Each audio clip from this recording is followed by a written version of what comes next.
өскен вакытта, мәктәптә укыган вакытта, укытучылар безнең иң курыккан кеше иде.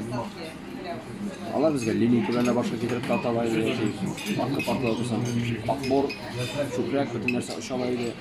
Яки контроль эшләгәндә күчергәнне күрәләр икән, шул указка белән чак итеп алалар. Бу гамәлләр bir караганда бит балага сугып күбрәк була бит. Biz uyga qaytib әтиәнигә башын әләкләмәде. Әләкләгән очракта да, мәсәлән, байт дигән очракта да әтиәнигә нәрсә бетәләр. Суккан икән, мен үзем әйтте. Кемнәр икән, демәк тәртип булсын. Әләккән икән, демәк булай гына түгел. Һәм ул гына тәрбияне китерде. Укучыга карата хөрмәт дигән әйберне китерде.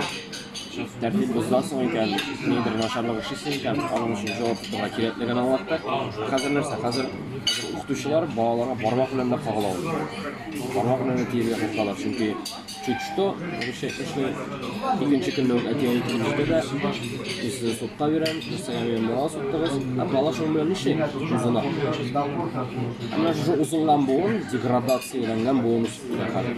Укытучының хөрмәте, укытучының сынлыклардагы дәрәҗәсен Bilmiyorum, zakon, kanunlar mı икән инде бу, дәүләт ми икән, бу чыгып бетерделәр. Туш хәбәр кем түгел.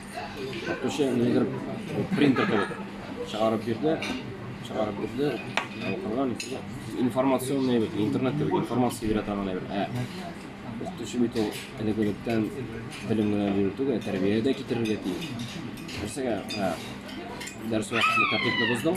Башка указ каләкте. Син там битен кабатламыйсың. Син беләсең. Тагын бер тәртип бозасың да, син башка указ каләгәчә. Әмма кемнә ул тәрбиясе бара?